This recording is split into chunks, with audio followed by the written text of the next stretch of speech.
अध्याय 4 श्लोक संख्या 28 सबसे पहले उच्चारण देखेंगे। द्रव्ययज्ञास्तपोयज्ञा योगयज्ञास्तथा परे स्वाध्यायज्ञानयज्ञाश्च यतयः संशितव्रताः। इसका हिंदी अर्थ, कई पुरुष द्रव्य संबंधी यज्ञ करने वाले हैं, कितने ही तपस्या रूप यज्ञ करने वाले हैं तथा दूसरे कितने ही योग रूप यज्ञ करने वाले हैं और कितने ही अहिंसा आदि तीक्ष्ण व्रतों से युक्त यत्नशील पुरुष स्वाध्याय रूप ज्ञान यज्ञ करने वाले हैं।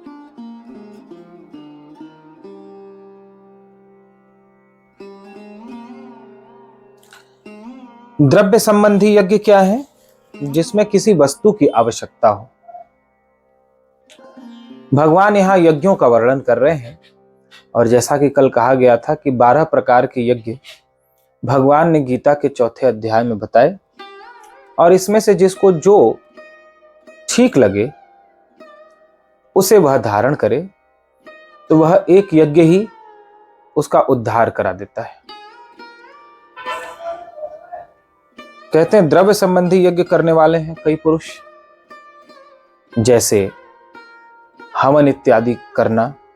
विश्वामित्र जी का उदाहरण इसमें लिया जा सकता है। विश्वमित्र जो संपूर्ण विश्व के प्रति मित्रवत भाव रखता हो उसे विश्वामित्र कहते हैं। वे सदा विश्व कल्याण के लिए यज्ञ किया करते थे। यज्ञ के फल के रूप में उन्हें व्यक्तिगत कोई स्वार्थ न था। संपूर्ण विश्व में सद्बुद्धि हो, सात्विकता हो, दैवीय शक्तियां प्रभावशाली हो, बलवान हो, इस भावना से वो यज्ञ किया करते थे। तो जिसमें घी, हविष्य इत्यादि द्रव्य की आवश्यकता पड़े वह द्रव्य यज्ञ कहलाता है। जिसमें दक्षिणा आदि की आवश्यकता हो वह द्रव्य यज्ञ कहलाता है। केवल ईश्वर की प्रसन्नता के लिए, जैसे विश्वामित्र जी ने किया, विश्व कल्याण की भावना से किया, वह द्रव्य यज्ञ कहलाता है। जैसे यदि कोई दान भी करता है तो वह भी द्रव्य यज्ञ के अंतर्गत आता है। दान भी एक तरह का यज्ञ है। भूखे को भोजन कराना भी एक तरह का यज्ञ है। वस्त्रहीन को वस्त्र देना भी एक तरह का यज्ञ है। आप अन्न, वस्त्र या जो भी आवश्यक वस्तुएं हैं उससे किसी की पीड़ा को बिना स्वार्थ की कामना के दूर करते हो तो वह भी एक यज्ञ है, जिसे भगवान यहां द्रव्य यज्ञ कहते हैं। जैसे देखा है किसी किसी की रुचि होती है वस्तुओं से दूसरे का सहयोग करने में, दूसरे की पीड़ा को दूर करने अथवा कम करने में। सर्दियों के दिनों में जो भिखारी, गरीब, साधु सड़क के किनारे सोए होते हैं, बहुत से लोग आते हैं और उनके ऊपर कंबल डालकर चले जाते हैं। किसी को घायल देखते हैं, पीड़ित देखते हैं तो उसकी सहायता करते हैं। किसी को दवा की आवश्यकता है, कोई दवा नहीं कर रहा है तो उसका उपचार करा देते हैं मुफ्त में, लेकिन बदले में कुछ नहीं चाहते, उसकी चर्चा भी नहीं करते। इस प्रकार जहां वस्तुओं के, द्रव्यों की आवश्यकता होती हो परहित में, वह द्रव्य यज्ञ कहलाता है। कहते हैं कितने ही योगी जन द्रव्य संबंधी यज्ञ करने वाले हैं, कितने ही तपस्या रूप यज्ञ करने वाले हैं। जैसे रत्नाकर कथा हम पढ़ते सुनते हैं। वो मारो काटो करते थे। कोई भी उस रास्ते से जाता था उसकी हत्या करके जो भी प्राप्त होता उसे छीन लेते, उससे अपना और परिवार का जीवन यापन करते। नारद जी जा रहे थे रास्ते से, उन्हें भी रोका, मारना चाहा। नारद जी ने कहा, क्या कर रहे हो तुम? बोले, अपना धंधा कर रहा हूं। ये कैसा धंधा है? बोला, मेरा यही धंधा है, आने जाने वाले यात्रियों की हत्या करके उनसे जो प्राप्त हो उससे परिवार का पेट पालता हूं। नारद जी ने कहा, जिस परिवार के लिए तुम ये सब करते हो, जाओ और जाकर उनसे पूछो कि क्या तुम्हारे पाप में वो हिस्सा बटाएंगे। रत्नाकर ने जाकर पूछा। घर वालों ने कहा, आप हमारा पेट पाप करके भरो या पुण्य करके भरो, आपके पाप में हम क्यों हिस्सा बटाने जाएंगे। रत्नाकर को मन में चोट लगी। अच्छा, जिनके लिए मैं इतना करता था उन्होंने मुझे ऐसा उत्तर दिया। ठीक है, वापस आए, नारद जी के चरण पकड़ लिए। महाराज, अब मुझे क्या करना चाहिए? नारद जी ने कहा, राम राम करो, वे तुम्हारा उद्धार करेंगे। लेकिन रत्नाकर ने कभी राम राम कहा नहीं था, मरा मरा ही कहा था, तो राम राम निकलता न था। नारद जी ने युक्ति निकाली और कहा, कोई बात नहीं, तुम राम राम नहीं कह सकते तो मरा मरा ही कहो। मरा मरा कहते कहते राम राम का उच्चारण स्वाभाविक होता था। उनके शरीर पर दीमक ने अपना घर बना लिया, ऐसी कठिन तपस्या करी उन्होंने। लेकिन जब तपस्या पूरी हुई, पाप का एक एक रक्त जल गया, मांस जल गया, तब उनकी समाधि टूटी और वे ही वाल्मीकि ऋषि कहलाए। तो कुछ योगी जन तप का आश्रय लेते हैं, तप से हमारा पाप कर्म गलता है, पाप के कारण जीवन में दुख आता है। इसलिए जब हम व्रत करते हैं, उपवास करते हैं, भूख को सहन करते हैं, प्यास सहन करते हैं, तो हमने जो जाने अनजाने पाप कर्म, अशुभ कर्म किए हैं, वे अशुभ कर्म जलते हैं, तप से नष्ट होते हैं। दूसरे भाव में यदि हम तप को समझें, धर्म के पालन में, साधन भजन में आने वाली प्रतिकूलता को सहन करना, यह तप कहलाता है। जैसे कोई आपको कड़वे वचन कहेगा, भक्ति के पथ पर आप चलेंगे, साधन पथ पर गमन करेंगे तो, लेकिन उस कड़वे वचन को सहन करना, यह तप है। कड़वा वचन किसी को अच्छा नहीं लगता, लेकिन भगवान के मार्ग पर चलने वाला उसे भी सहन करता है प्रेम पूर्वक। कोई आपको जानबूझकर परेशान करे, पीड़ा पहुंचाए, आप अध्यात्म पथ पर फिर भी भगवान के प्रति उसी निष्ठा और श्रद्धा से चलते रहो, उस परेशानी को सहन करके, तो भगवान के लिए कड़वे वचन सहन करना, भगवान के लिए परेशानियों को सहन करना, दुर्व्यवहार को सहन करना, यह तप करना कहलाता है। इस तप से भगवान प्रसन्न होते हैं और हमारे मन बुद्धि चित्त को तप निर्मल बनाता है। जीवन में हम दुख तो सहन करते ही हैं, न चाहते हुए भी हमारे घर के ही लोग हमें कड़वे वचन बोलते ही हैं। न चाहते हुए जिनसे हमने बहुत प्रेम किया है, वे भी हमारे साथ दुर्व्यवहार तो करते ही हैं। जिनसे कभी कोई आशा नहीं होती, जैसे माता पिता को बच्चे से कभी कोई आशा होती है क्या कि ये भी मेरे साथ ऐसा व्यवहार कर सकता है?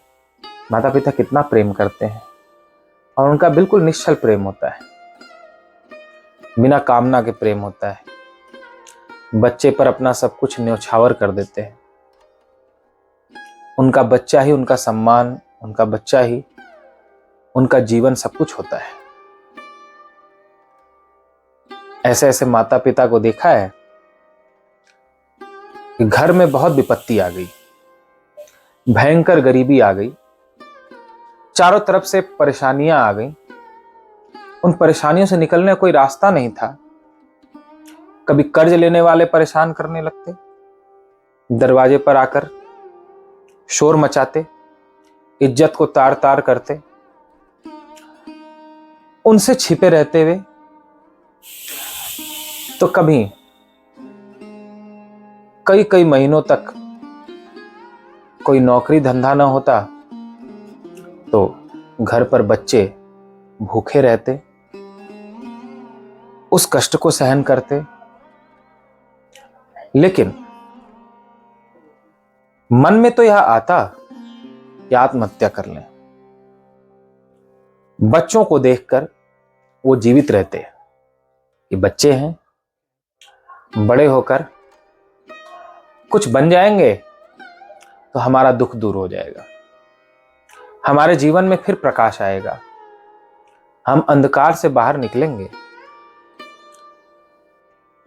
इसलिए वे सब कुछ सहन करते। लेकिन जिस बच्चे से इतनी आशा लगाई और बहुत कष्ट में भी जिसे पाला पोसा, अपना सब कुछ उनके लिए किया, वे बच्चे उम्मीदों पर खरा नहीं उतरते और माता पिता की सारी आशाओं पर पानी फिर जाता है। ऐसे ही जब हम भगवान के लिए सहन करते हैं, ये तो सांसारिक जीवों की बात हुई। सांसारिक जीव तो ऐसा करेंगे ही करेंगे। इसलिए सांसारिक जीव से आशा रखना कि मैंने जो इसके लिए किया वह मेरे लिए भी करे, यह अज्ञानता है, यह मूर्खता है। प्रेम और समर्पण की सच्ची पहचान तो परमात्मा ही कर सकते हैं। यह भी देखा जाता है कि आप जब किसी को अपना भाव, प्रेम सब कुछ समर्पित कर देते हो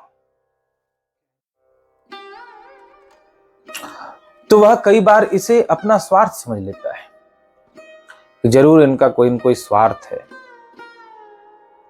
जरूर इनको मेरे से कुछ मिल रहा है, इसलिए ये मेरे साथ इतने प्रेम से बोलते हैं, इसलिए मेरे साथ ये इतना सब कुछ करते हैं। जैसे बच्चे कहते हैं ना, आपने क्या कर दिया, सारे माता पिता करते हैं, आपका तो काम है करना। तो ये माता पिता और बच्चों का ही उदाहरण नहीं है, संसार के सभी जीव जो कि जीव भाव में है। तो आप यदि निश्चल भाव से प्रेम भी समर्पित कर रहे हो, अपना सब कुछ दे रहे हो, तो भी उसे कुछ न कुछ स्वार्थ ही समझेंगे। और भगवान को यदि अपना सर्वस्व समर्पित करते हो तो भगवान उसका सही मूल्यांकन करते हैं। प्रेम का मूल्य भगवान समझते हैं, प्रेम का मूल्य जीव नहीं समझता।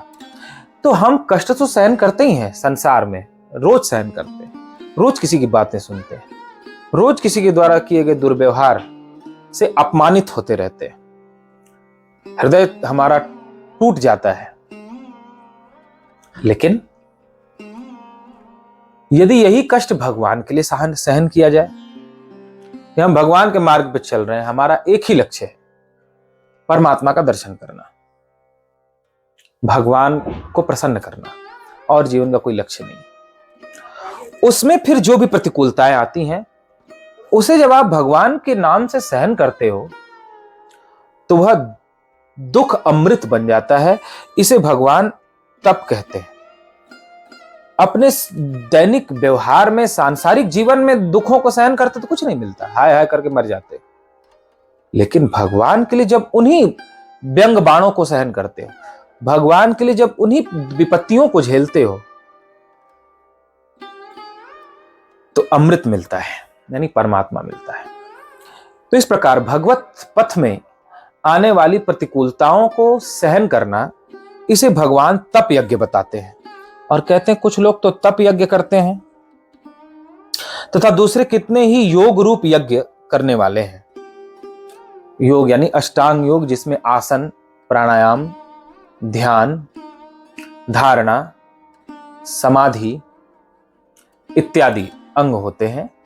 अष्टांग योग, कुछ लोग ये हठ योग, अष्टांग योग इत्यादि करते हैं, यानी आसन, प्राणायाम इत्यादि के द्वारा धारणा, समाधि इत्यादि के मार्ग पे चल करके इससे ईश्वर को प्राप्त करते हैं। और कितने ही अहिंसा आदि तीक्ष्ण व्रतों को युक्त यत्नशील पुरुष स्वाध्याय रूप ज्ञान यज्ञ करने वाले हैं। कुछ लोग अहिंसा आदि व्रत का पालन करते हैं। अहिंसा यानी मन में किसी का बुरा न सोचना, वाणी से किसी को कठोर न बोलना, और अपने शरीर से कोई ऐसा व्यवहार न करना जिससे किसी के हृदय को पीड़ा हो। यह हुआ अहिंसा का पालन करना। जब आप मन से किसी का बुरा नहीं सोचते हो तो कोई आपका भी बुरा नहीं सोचेगा। आप किसी न किसी का बुरा सोचते रहते हो, तभी आपका भी कोई बुरा सोचता है।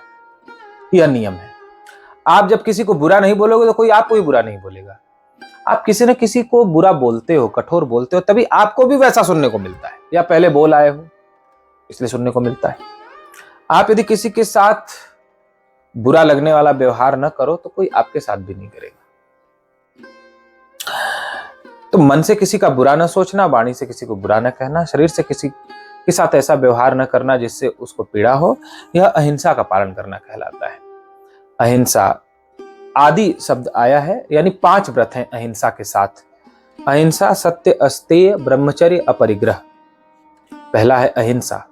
दूसरा है सत्य। सत्य यानी जो हृदय में है वही वाणी में बाहर कहना। ऐसा नहीं कि हृदय में तो कुछ है और बाहर कुछ हम व्यवहार कर रहे हैं। वाणी से तो बहुत मीठा बोलते हैं और उसकी बातों में आकर के हम विश्वास भी कर लेते हैं, या अपनी वाणी से हम किसी के विश्वास को जीत लेते हैं। अरे बस बस आप चिंता मत कीजिए, मैं हूं ना, मैं ऐसा कर दूंगा, मैं वैसे कर दूंगा। वाणी से बोल करके अपनी किसी के हृदय को मोहित कर लेते हैं और फिर हृदय में कुछ और होता है और हम अपने छोटी छोटी तुच्छ भावनाओं के कारण, इच्छाओं के कारण उसके साथ छल करते हैं अपना स्वार्थ सिद्ध करने के लिए। तो ऐसा ना होकर के जो हृदय में है वही वाणी में होना, वही आचरण में होना, हृदय वाणी व्यवहार का एक होना, यह सत्य को धारण करना कहलाता है। अहिंसा, सत्य, अस्तेय। अस्तेय यानी चोरी न करना। चोरी करने का अर्थ क्या है? संसार में किसी भी चीज का दुरुपयोग करना चोरी करना कहलाता है। चोरी करना यही नहीं हो गया किसी घर में घुस के कोई सामान उठा लेना या तिजोरी खोल के पैसे निकालना, इसी को चोरी नहीं कहते। संसार के किसी भी वस्तु का दुरुपयोग करना चोरी कहलाता है। जैसे पूज्य दादा गुरु श्री गीता घाट के बाबा जी कहा करते थे कि जो पेट से अधिक खाता है वो भी चोर है। जितना उसको चाहिए शरीर को, उससे अगर अधिक खाता है जबरदस्ती तो वह चोर है, जो किसी का हिस्सा खाता है पेट से अधिक खाकर। तो किसी भी वस्तु का दुरुपयोग करते हो, बल्ब व्यर्थ जलाना, पानी व्यर्थ बहाना, ये सब चोरी के अंतर्गत आता है। अस्तेय, ब्रह्मचर्य, गृहस्थ आश्रम में जहां एक नारी व्रता होकर के रहना, यह ब्रह्मचर्य का पालन करना कहलाता है। ब्रह्मचर्य, अपरिग्रह यानी व्यर्थ की चीजों को इकट्ठा न करना। कितने लोग व्यर्थ के जूते इकट्ठे करके रखते हैं, व्यर्थ की साड़ियां, व्यर्थ के सूट इकट्ठे कर, कभी पहनना नहीं लेकिन जमा के रखेंगे। व्यर्थ की चीजें बहुत सारी रखते हैं जबकि उसका कोई काम नहीं, उसे किसी जरूरतमंद को दे सकते हैं। तो व्यर्थ की चीजों को इकट्ठा न करना, यह अपरिग्रह को धारण करना कहलाता है। तो इस 5 व्रत को अहिंसा आदि तीक्ष्ण व्रत कहा गया है। कुछ लोग इन 5 व्रतों का पालन करते हैं, अहिंसा, सत्य, अस्तेय, ब्रह्मचर्य और अपरिग्रह। इस मार्ग पर चल करके कुछ लोग परमात्मा को प्राप्त करते हैं। ये भी एक यज्ञ है इन 5 व्रतों का पालन करना। और कुछ पुरुष स्वाध्याय रूप ज्ञान यज्ञ करने वाले, यानी स्वाध्याय शब्द का भी अर्थ समझना चाहिए। स्व यानी अपना, अध्याय अध्ययन करना, केवल पाठ पाठ करना। ऐसा नहीं कि रामायण पढ़े जा रहे कुछ पता ही नहीं चल रहा है। भागवत पढ़े जा रहे हैं, शिव पुराण पढ़े जा रहे हैं, समझ के साथ पढ़ना। जो उसमें लिखा हुआ है क्या वो मेरे में है, या जो कमी बताई गई है वो कमी मेरे में है, तो हमें उसको दूर करना है। अपने को भी पढ़ते जाना ग्रंथ पढ़ने के साथ साथ। तो इस प्रकार स्वाध्याय रूप यज्ञ करके भी कितने लोग परमात्मा को प्राप्त करते हैं। तो अनेक छोटे छोटे यज्ञ भगवान बता रहे हैं, यानी अनेक तरह के रास्ते बता रहे हैं कि आप कैसे उस लक्ष्य तक पहुंच सकते हैं। इनमें जो जिसको उचित लगे उसे अवश्य धारण करना चाहिए, जिससे सबका मंगल हो। बोलिए गीता माता की जय।